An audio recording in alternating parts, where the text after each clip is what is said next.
in our last class, we were discussing this shloka. One amazing thing, very amazing thing, one devotee was telling after this discussion that okay, means every bead is strung on a thread. So without a thread, that mala, that pearl mala is not possible. Means binding of those pearls into a mala is not possible. If there will be no thread, then these pearl will be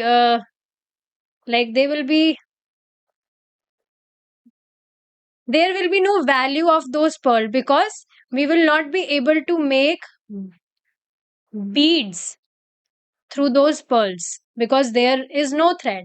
So same way, thread is, we discussed from the shloka that thread is Lord Krishna. And as those pearls are dependent on a thread for making a bead, same way we are dependent on Krishna for everything. Whatever we do, we are dependent on Krishna for that. And of course, there is no possibility that if there will be no thread, then bead will also be not there. Same way, Krishna is always there. Existence of Krishna is always there for eternal time. It is not possible that Krishna will not be there after some time, or Krishna will disappear, whatever. It is not possible. So our existence, value of our existence is only there because of the existence of Supreme Personality, because we are fragmental part of Lord. And because Supreme Lord exists, that's why we also exist. So this is very important point which one should understand. Now we will be discussing our next shloka. Let's see. Again, Shri Krishna states, त्रिभिर्गुणमयैर्भावैरेभिः सर्वमिदं जगत् मोहितं नाभिजानाति मामेभ्यः परमत्ययम्.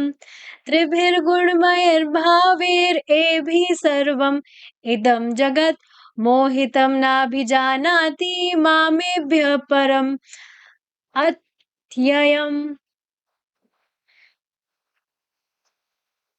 O conqueror of wealth, deluded by the three modes, goodness, passion, and ignorance, the whole world does not know me, who am above them and inexhaustible. Same point Prabhuji was explaining this today in today's English class. Let's understand. Very important and very interesting point. Because we are deluded by the three modes of material nature: mode of goodness, mode of passion, and mode of goodness. That's why it is impossible for us to understand Supreme Personality. Because of the because we are deluded by these three modes of material nature, our consciousness is materially contaminated. That's why you see now, the most merciful Lord, who is the source of all the strengths, all knowledgeable, who is all knowledgeable, all attractive, renunciation, fame, wealth, and what not. He is residing in our heart. He is so near and dear to us. But then also we can't see him. Is it not? This is because of the materially contaminated consciousness, and this is the only disadvantage we are bearing from. Jivas, they have been engrossed in sense gratification from eternal time. And that's why their consciousness has been materially contaminated. And that's why they have become so much helpless, so much useless, that that supreme personality who is so near and dear to us, we have lost all those capacity to perceive him, to see him, to experience his presence. So this is really a big loss actually. One can never gain anything from sense gratification. There is always loss. The only thing he will gain is loss. So this is really a big disadvantage of our contaminated consciousness. But as we chant this great Hare Krishna Mahamantra, we hear Bhagavad Gita, we take knowledge of Bhagavad Gita, we consume Krishna Prasadam, our consciousness purifies by time. And as we do all these activities regularly, constantly, our consciousness purifies and Krishna reveals him to us. And we also realize this thing that we never get satisfied, we are not getting satisfied with sense gratification. So this is very much important thing which one should understand, that because of our materially contaminated consciousness, the supreme personality who is so near and dear to us, we have we have lost all the capacity to experience his presence. Our consciousness is same as mirror. Just like we, if we see our face in mirror, if the mirror is clear, we can clearly see our face in mirror. But if there is dust on the mirror, then it will be very much difficult for us to see our face in it. So same way, because of our materially contaminated consciousness, we are not able to understand God. So the whole world does not know me, who am who am above them and inexhaustible. Means no one can understand Krishna. One who is deluded by the three modes: goodness, passion, and ignorance. One more thing one should understand, that what one can't understand, that he see, because of these material modes only, because of this material covering only, we jivas, they don't even care about the existence of God. They don't feel any need of serving God. They just think that sense gratification is the only thing, only this is the matter which I have to deal with, and I don't care about the existence of God. So they don't even feel any need to serve God because of this delusion of the three material modes, three modes of material nature. So this shloka was from Bhagavad Gita 7.13.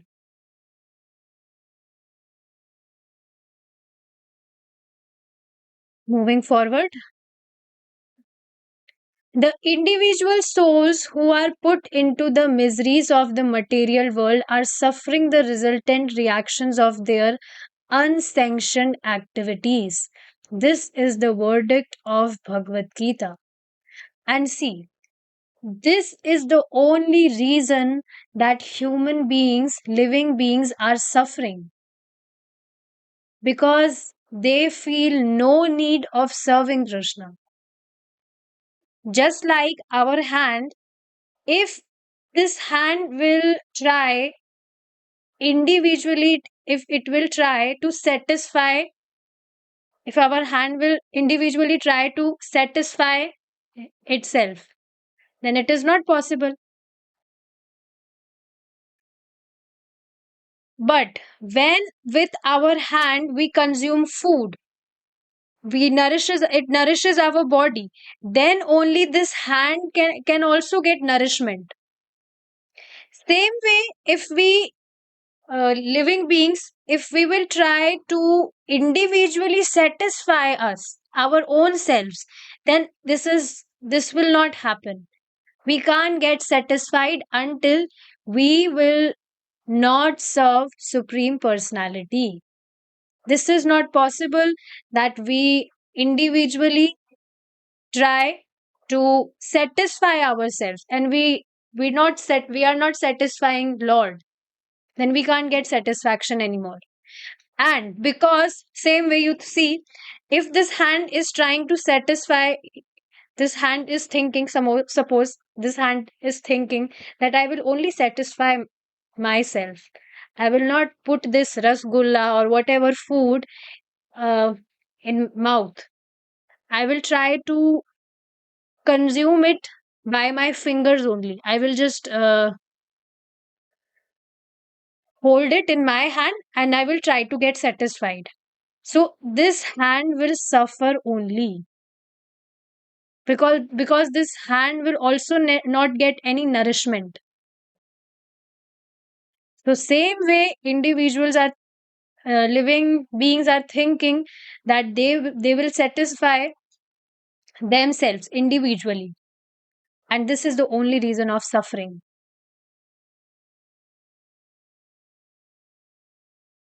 The individual souls who are put into the miseries of this material world are suffering the resultant reactions of their unsanctioned activities.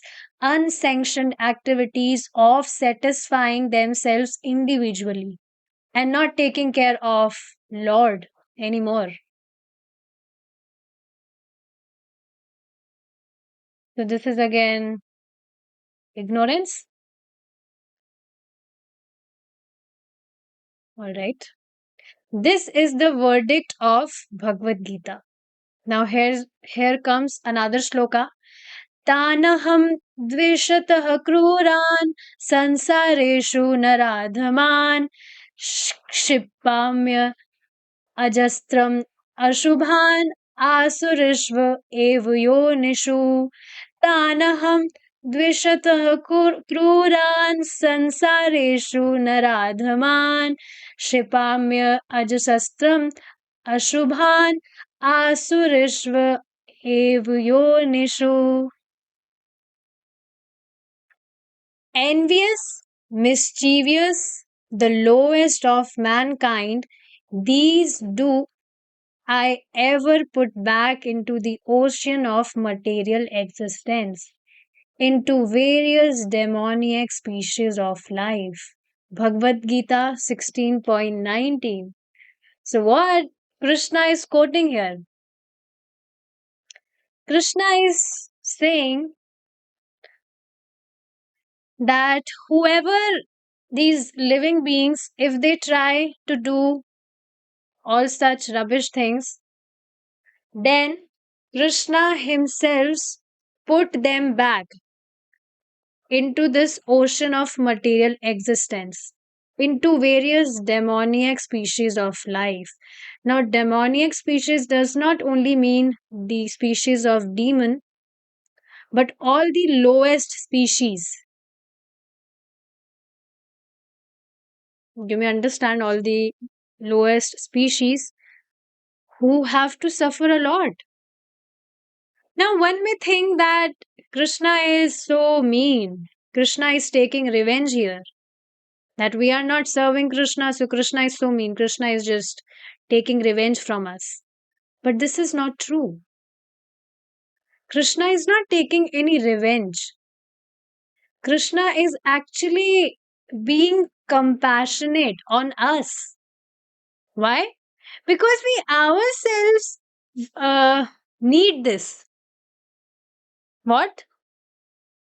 Suppose if any human being, he has been gifted with a nice human life, human form of life, but instead of uh, doing all the nice devotional services, he is he's consuming, suppose, non-veg.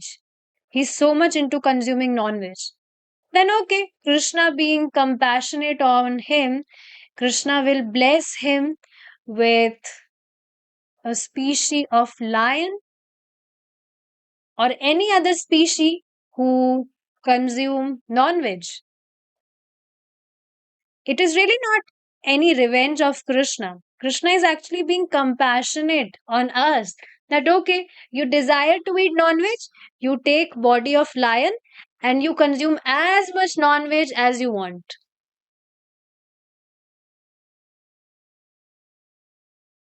So this is really not a revenge. Suppose if any human being he is habitual of swimming so much. Oh, I will swim, I will swim. Okay, you want to swim? You take body of fish and you swim as much as you want. What's the difficulty?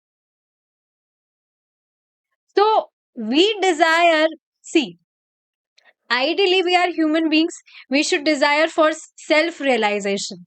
But instead of self realization, if we are desiring for swimming, so okay, Krishna is our father.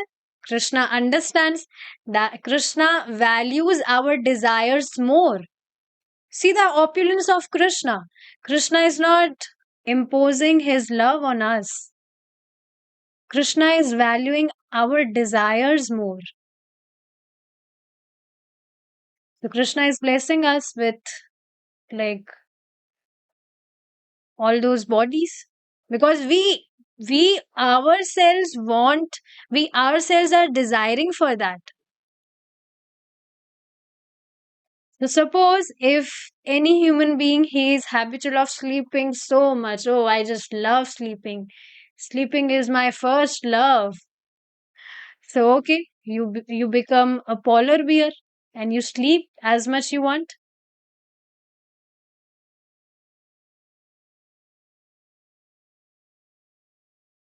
The part and parcels are meant to serve the whole. And when they misuse their independence, they are subject to the miseries of the law of matter. So you have been gifted, you have been blessed with the human form of life. Instead of serving the whole, instead of serving Supreme Personality, you're misusing your independence. You're just misusing this precious human form of life. Who is committing mistake here? Suppose um, if your boss has given you promotion to a highest designation, but instead of performing your duties as a higher designation, you are still performing your duties as you were doing it in when you were in lower designation. So is it really good to do such thing? Will your boss not get furious on you if you're not performing your duties nicely? Now you're promoted to the higher designation and you're still performing duties as lower as the people who performed their duties in lower designation. So actually you are becoming irresponsible. If you have been promoted to higher designation, that means now you should become more responsible to perform duties like that. But you are actually becoming irresponsible.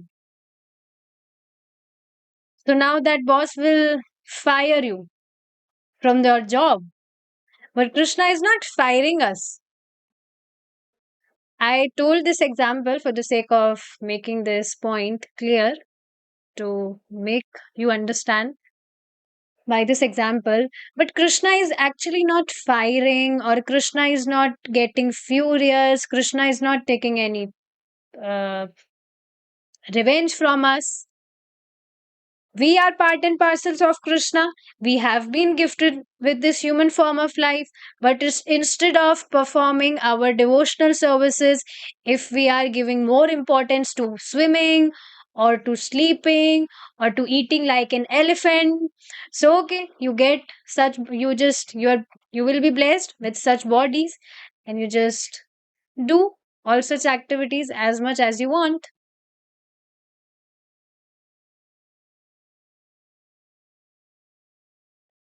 So what Prabhupada ji is telling here, that the part and parcels are meant to serve the whole. And when they misuse their independence, they are subject to the miseries of the laws of matter, just as criminals are subject to police action. The state considers its citizens to be its parts and parcels. And when a citizen misuses his relative independence, the state puts him under police authority.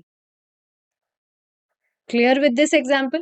The life of a citizen outside the prison and the life of a citizen within the prison are not the same.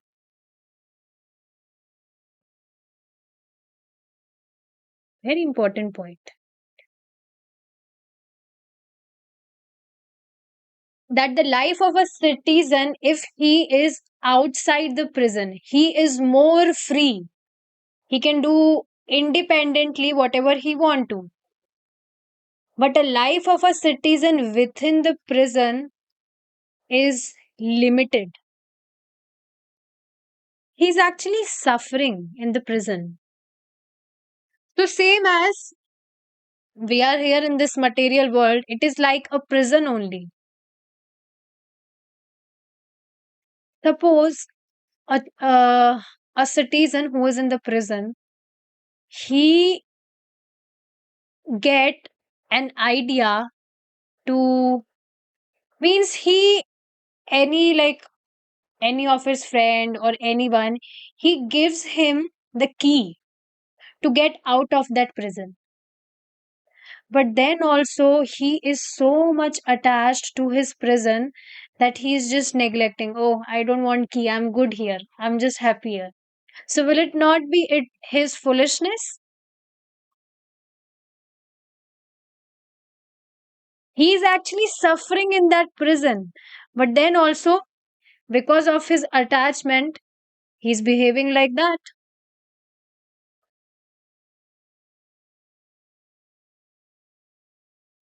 Okay, this is another example. Here, what Prabhupada ji is explaining, that anyone, if he will misuse of his independence, if he will commit any offenses or mistakes, then he will be punished by the policeman and he will have to reside in prison because he committed crime, criminal activities.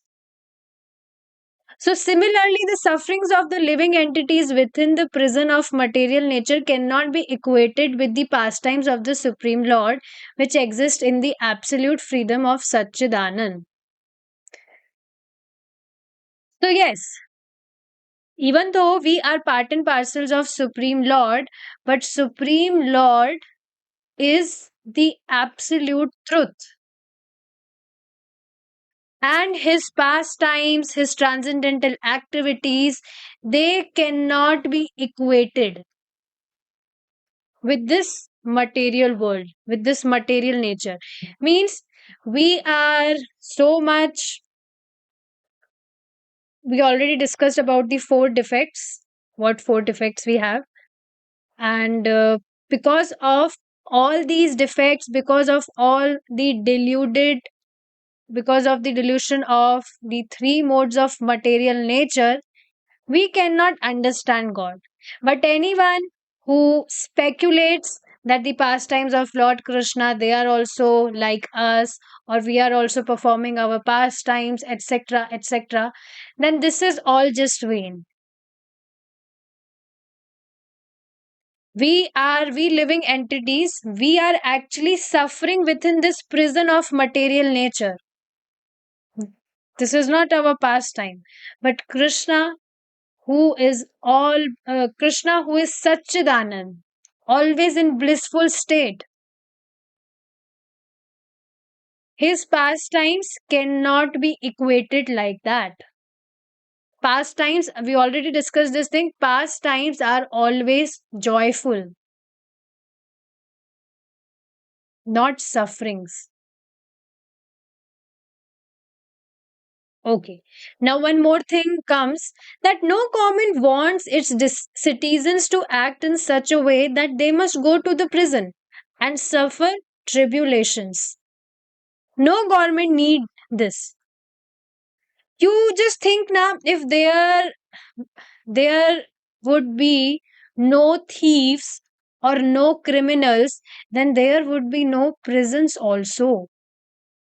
But because there are thieves, there are criminals, that's why government has to create all these prisons and all. It's not like they are just forcefully taking people and putting them to prisons. They also don't want them to go in prison and suffer all these tribulations.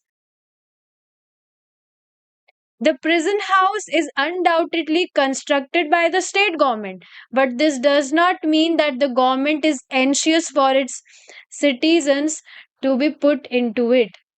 So it's not like government is not forcefully putting all the citizens to the prison. Citizens are behaving like that. They are indirectly, the disobedient citizens force the government to construct the prison house. Clear this point? This point is clear. Because of their disobedience of the citizens, government are forced to construct these prison houses. It is not done for the pleasure of government, and it's not like government is so pleased, they are experiencing any kind of bliss or happiness by punishing uh, such criminals. It is not done for the pleasure of the government, which has to spend a great deal of money in constructing and maintaining it. On the contrary, the government would be very glad to demolish prisons altogether, provided that there are no disobedient citizens in the state. Instead, government would be happy if all the citizens would be so much obedient and they are not committing any crimes or something. So, with this example, let's see what Prabhupada ji is explaining. In the same way, this material world is created by the Lord, Supreme Lord. But the Supreme Lord does not will that living entities be put in it. So, are you able to catch this point? It's not like that we have been forcefully kept here in this material world. We are here, we are so much here because of our own desires. Just we just like we just discussed the example of all those swimming, sleeping and all. If living being is desiring for such activities, then they are themselves desiring all these things, then they will be kept here only.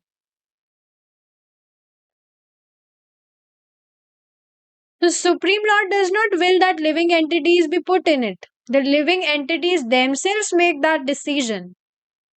The residents of this material world are therefore different from those who are eternally engaged in the transcendental pastimes of Supreme Lord.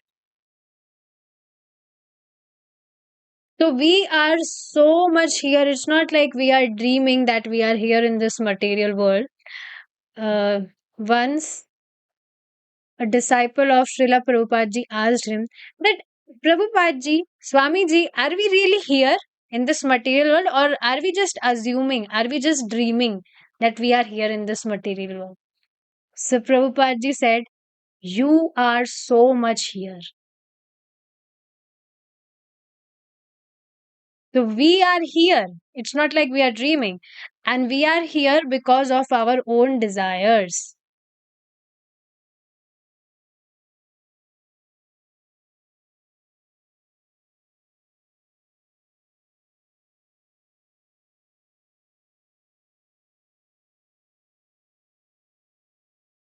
See, this life is really very difficult for those who are not following this process, because they are also not aware about this thing, that any of their karma or any of their attachment, where all those things will take them. They are also not aware about these things. Suppose if someone is so much attached to their dogs, then he himself is preparing for his next life.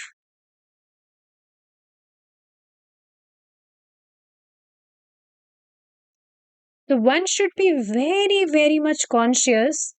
See how brilliantly Prabhupada ji has, Prabhupada ji has trained us. How easily we are able to connect whatever daily activities we do. We are easily able to connect it with Lord Krishna. And we are gradually becoming Krishna conscious. And this happened impromptu, is it not? We haven't even planned of this that we will come this much far. Even if I talk about myself,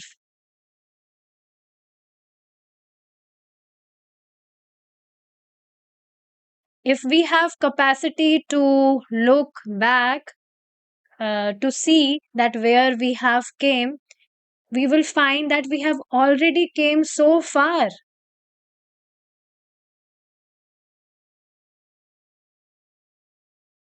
This process is just amazing.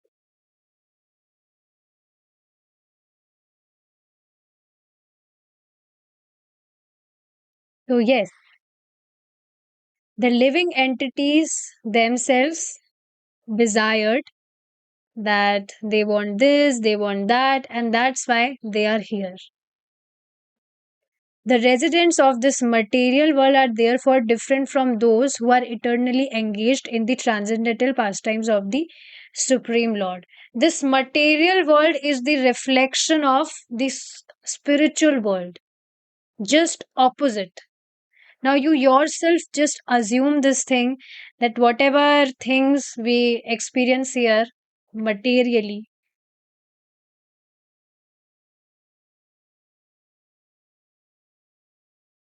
this process of Krishna consciousness is really amazing. You yourself can experience that how our consciousness is getting purified by time. Is it not? That's why we are able to grab these things. Earlier, we used to give priority to so many things, so many useless things, so many uh, vain things. But now we are able to become conscious about these things, that these things really, they are just valueless. They are not, they give no value to our life, because there is no connection with Krishna of these things. So as our consciousness becomes purified, we understand this thing more and more, and we really realize this thing, that this material things, this allurement of sense gratification is really not giving me any kind of happiness or satisfaction. And we directly experience this thing, we directly realize this thing, that this only serving to Lord Krishna is giving me more satisfaction and more happiness.